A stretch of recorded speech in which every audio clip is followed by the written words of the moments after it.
Unidade 2. Cultura, pluralidade na expressão humana.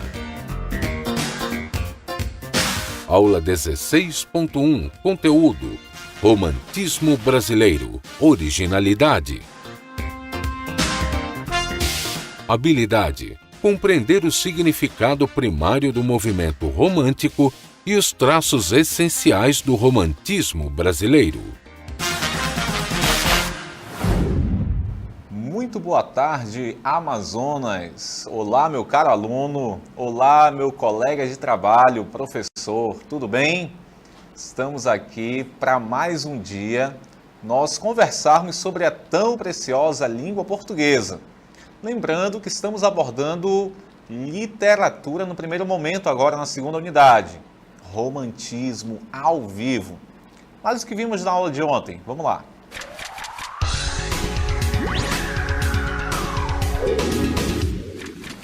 E aqui estamos nós para a nossa revisão. Está na tela para você. Observe aí. Texto. De onde vem o termo texto? Vem do latim. Textus significa tecido. Tá? E aí nós vamos ter a ideia de coesão e coerência. Veja bem o que está acontecendo. Por exemplo, vem comigo aqui. Imagine que você sabe costurar. Não sei se você sabe, eu também não sei. Mas eu já andei mexendo com uma agulha e linha aí, né? Tapando algum buraco aqui, outra ali em roupas. A linha, ela vai tecendo, vai passando ali e vai fazendo o quê? Ajustando tecido com tecido para acabarem os buracos. É assim que eu devo imaginar a construção de um texto. Há elementos conectivos, elementos coesivos. Seriam, nessa metáfora, agulhas com linhas. E você vai passando no meio do texto essas palavras, você vai encaixando-as. E o que acontece? Os buracos somem. O texto fica um tecido bonito. Aliás, texto vem do latim textus, que significa tecido. E o ideal é um tecido, uma roupa sem buracos, tudo bem? Sem furos. Pode avançar aí. Aí nós temos, olha só, o que é a tal da coesão e coerência trabalhada aí? Quando você vê aqui, o time perdeu o jogo porque não estava coeso. Qual a ideia de coesão que nós temos aqui? Fala para mim. Coesão, união. Não estavam compactuando aí da mesma ideia. Faltava união para aquela turma. Aí nós podemos avançar? Olha só.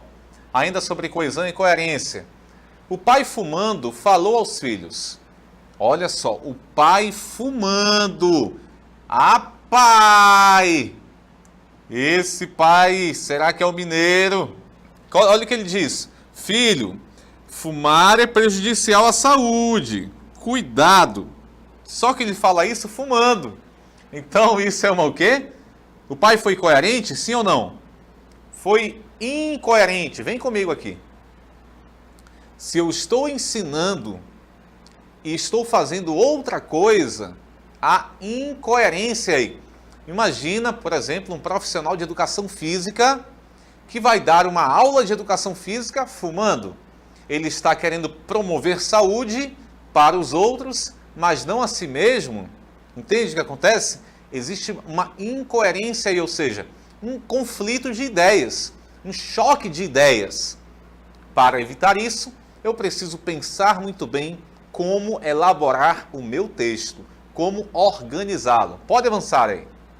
O time coesão, conexões, ligação entre os elementos do texto. Meus amigos, meus irmãos, cortai os lábios da mulher morena. Eles, rapaz, isso aqui ficou picante, né? Eles são maduros e úmidos e inquietos. Olha só, eles está retomando que termo no texto? Os lábios, né? Os lábios da mulher morena, exatamente, os lábios dela. Ó, maduros e úmidos e inquietos. São todos elementos coesivos, estão ligando um termo ao outro. E no caso aqui do eles, está retomando o termo lábios, evitando repetição, tornando tudo mais coeso aqui, tá bom? Pode avançar para nós falarmos de coerência agora. E aí está para você. Olha só. Nexo entre as ideias é a não contradição. Imagine aqui, ó. Estão derrubando muitas árvores e por isso a floresta consegue sobreviver. Conclusivamente assim, estão derrubando árvores, por isso a floresta sobrevive? Consegue? Não. Estão derrubando muitas árvores e mesmo assim, olha só a ideia. Todo mundo viu o mico-leão, mas eu não ouvi o sabiá cantar. O que tem a ver o mico-leão com o sabiá? Esse mas não se encaixa aqui, não é contraditório ao que foi falado. Todo mundo viu o mico-leão e eu não ouvi o sabiá cantar. Pronto, agora ficou algo mais organizado. Você percebeu então que coesão e coerência trabalham intimamente, trabalham mutuamente, eles se combinam. A coerência, muitas das vezes, precisa do elemento coesivo ideal para que ela exista. Vamos ao desafio de hoje.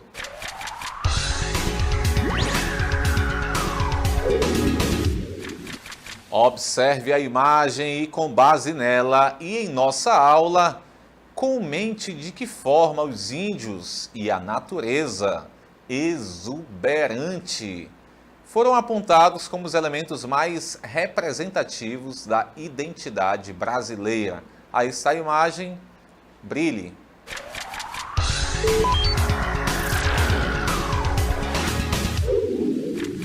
Aqui estamos nós para a nossa tarde de aula.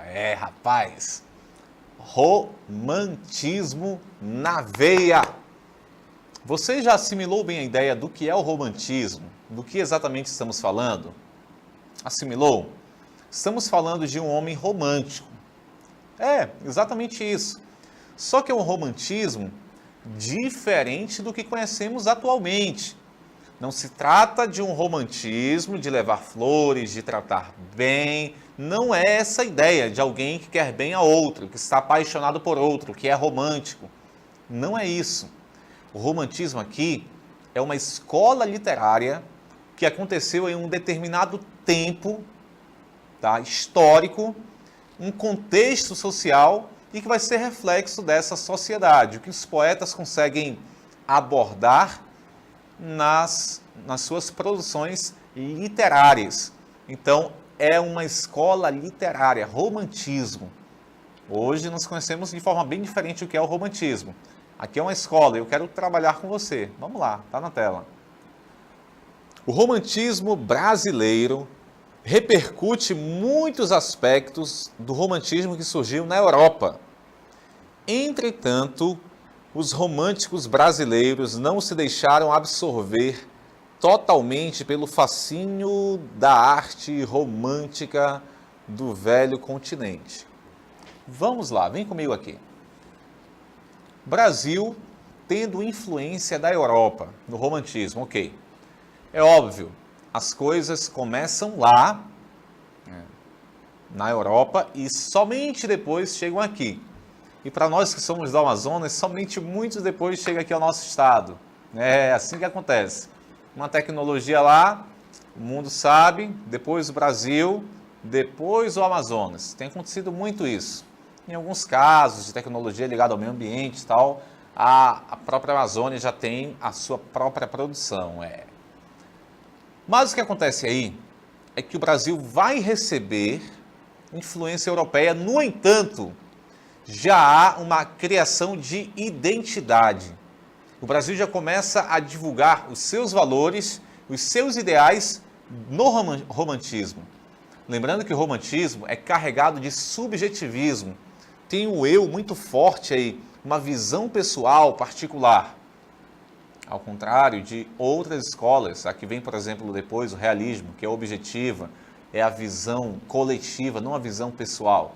Mas o romantismo é subjetivo. Nós vamos trabalhamos o romantismo europeu e agora eu quero conversar com você sobre, de forma bem breve hoje, tá? Porque nas próximas aulas ainda teremos romantismo. Então, o que foi o romantismo brasileiro? O que ele trouxe de importante para nós abordarmos. Está na tela um pouco mais de contexto histórico aí para você. Nacionalismo e independência. O romantismo brasileiro nasceu em meio a uma série de transformações históricas e sociais ocorridas após a chegada da família real portuguesa em 1808, em fuga das tropas napoleônicas que invadiam a Península Ibérica. Então você percebe aí, o romantismo brasileiro acontecendo, né? Olha aí, nasceu em meio a uma série de transformações aí, historicamente falando, né? Socialmente falando, após a chegada da família real portuguesa. E pode avançar, porque nós temos o mito de fundação do Brasil.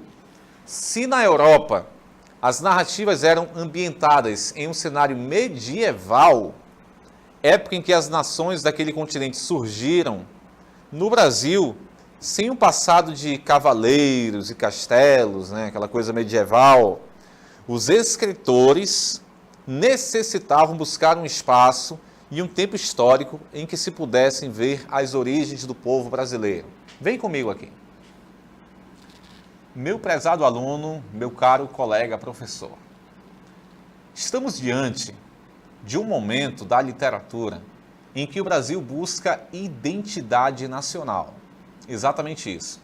Já houve o quinhentismo, com relatos sobre esta nova terra, sobre o Brasil, a literatura de informação, a literatura jesuítica, né, considerado até a certidão de nascimento aí do Brasil e tal.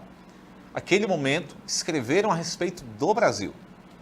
No romantismo, a ideia é intensificar, massificar, enfatizar valores da nossa terra.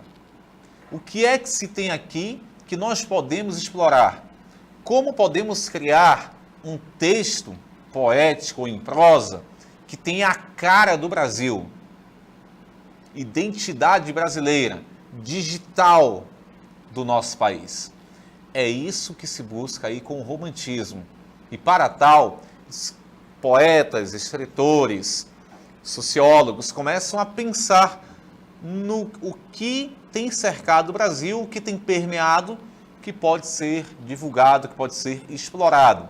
Lembrando que a poesia, a prosa, toda essa produção literária do romantismo e de outras escolas literárias são sempre um reflexo da sociedade.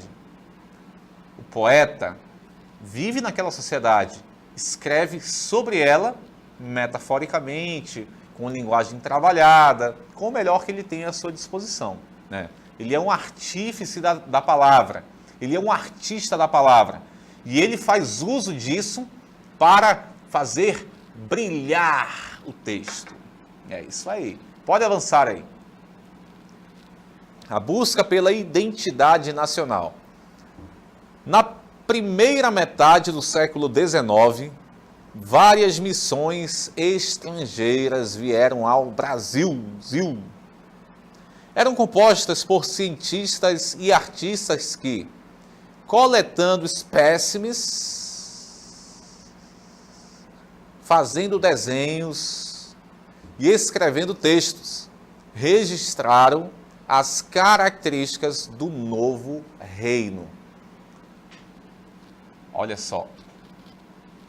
Coleta, desenhos sendo feitos e textos produzidos.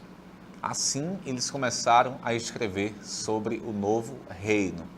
Estamos falando sobre romantismo no Brasil. O que foi essa escola literária? O que ela trouxe? Já vimos que ela representa a chegada, a busca pela identidade nacional.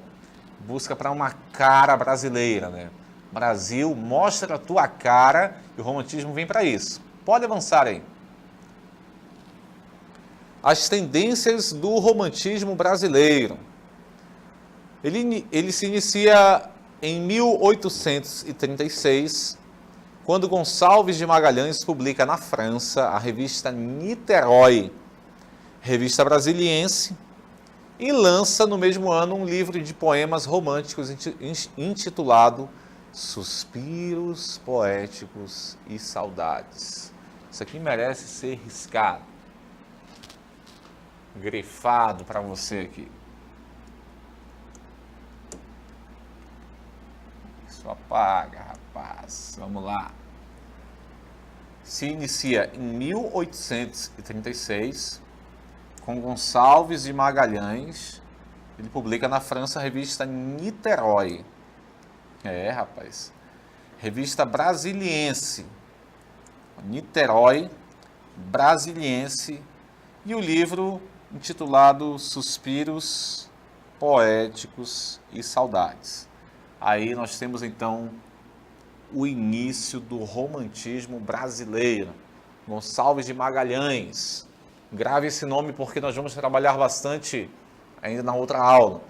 Vamos ter Gonçalves de Magalhães e Gonçalves Dias como poetas da primeira geração romântica. Primeira geração de poetas românticos. Rapaz. Gonçalves Dias e Gonçalves de Magalhães foram aí um dos dois dessa primeira geração, os Gonçalves. O que ela teve? Calma, vamos trabalhar muito sobre isso ainda. Hoje eu vou dar só uma pitadinha para você começar a degustar o que rolou no romantismo, e aí depois tem muita coisa boa. Pode ir lá. As tendências do romantismo brasileiro. Costuma-se dividir a prosa romântica brasileira em indianista, urbana, regionalista e histórica. Aqui temos então, olha só, essa divisão. Nós vamos ter aula só sobre isso, tá? O romance, olha como fica o nome. Romance romântico. Mas, professor Júnior, isso aí não está redundante, não é um pleonasmo? Não. Romance é esse gênero textual feito em prosa, uma narrativa longa. E romântico, porque é uma prosa do romantismo. Então é um romance romântico. E aí, nessa prosa romântica, nesse romance romântico, eu tenho a prosa indianista, urbana, regionalista e histórica. Vou começar pela histórica, só para falar um pouquinho para você. Eles falavam sobre o passado, por isso histórica. Nesse passado, quais os costumes, como era a fala, o que se fazia, todo o passado era retratado aqui. Romance histórico, povo brasileiro. No regionalista, nós vamos ter aí sendo retratado o rural, tá? O sertanejo. Nós vamos ter aqui ainda tudo que envolve os costumes dos moradores do interior.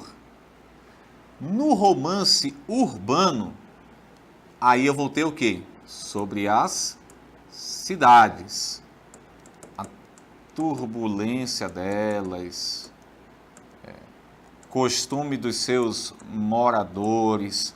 Isso tudo é abordado aí na prosa, né? Comportamentos e tal.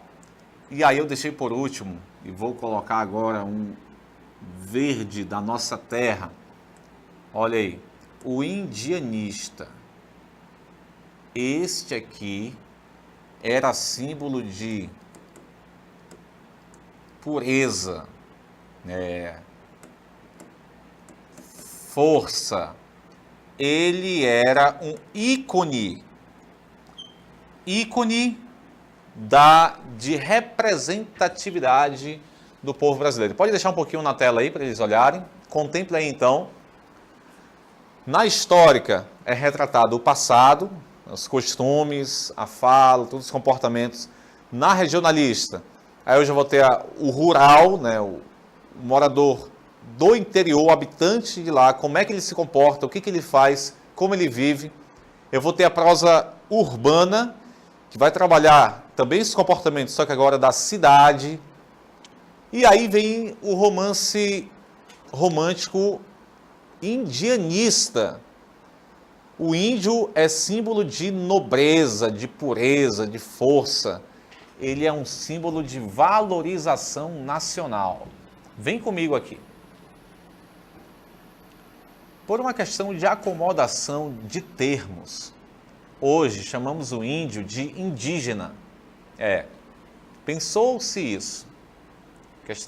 Eu particularmente vejo a questão de índio, indígena, como não sendo o ponto principal a se tratar. Isso não é esse o ponto áureo aí sobre o tratamento devido que se dá a esses povos.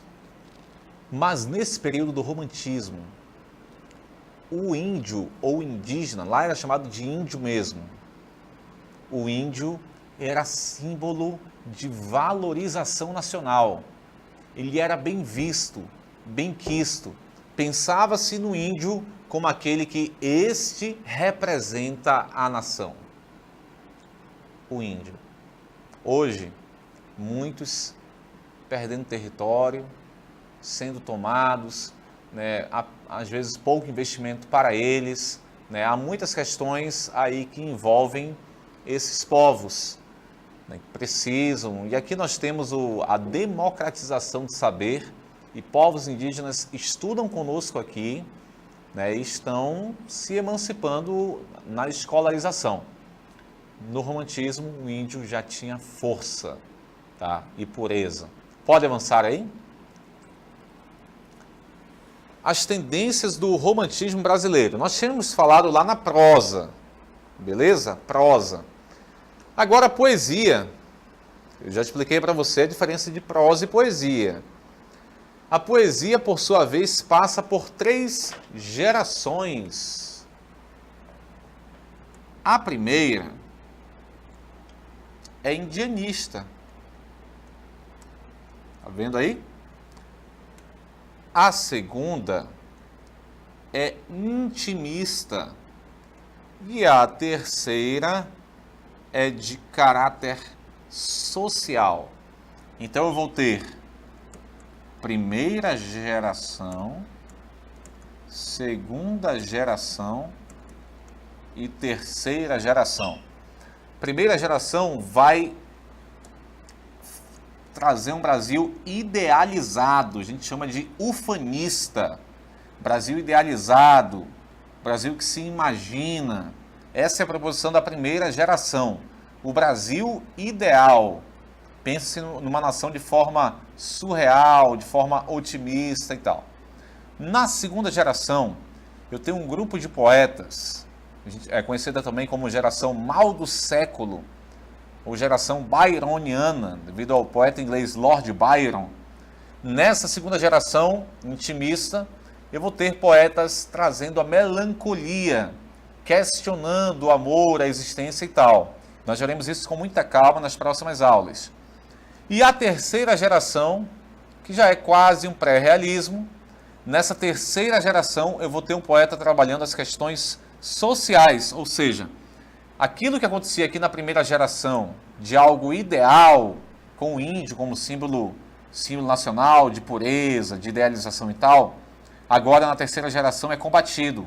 Aqui se fala sobre os pontos fracos, não se quer tapar o sol com a peneira, como acontece lá na primeira geração, tá? Então observe, pode vir comigo. Em prosa, nós tivemos prosa indianista, regionalista, urbana e histórica. Essa foi a nossa prosa. Em poesia, eu tenho 3 gerações. Primeira geração indianista ou nacionalista. Segunda geração intimista ou byroniana, devido ao poeta inglês Lord Byron. E a terceira geração de caráter social, também conhecida como condoreira, devido à ave, condor, que tem voos com ótima visão, que propiciam ótima visão. E eles se achavam assim os poetas. Nós conseguimos enxergar bem a sociedade. Então, as 3 gerações da poesia do romantismo aí brasileiro, tá? Pode avançar aí? A primeira fase do romantismo brasileiro, entre 1836 e 1852, caracterizou-se pela discussão em torno da autonomia cultural do país e da busca pelas raízes do povo brasileiro. Exatamente isso. Trazendo aí de forma forte o Brasil, tentando mostrá-lo como um país idealizado, como um país ideal, muito bom para se viver. E para tal, a figura do índio é muito importante para mostrar essa relevância. Pode avançar aí?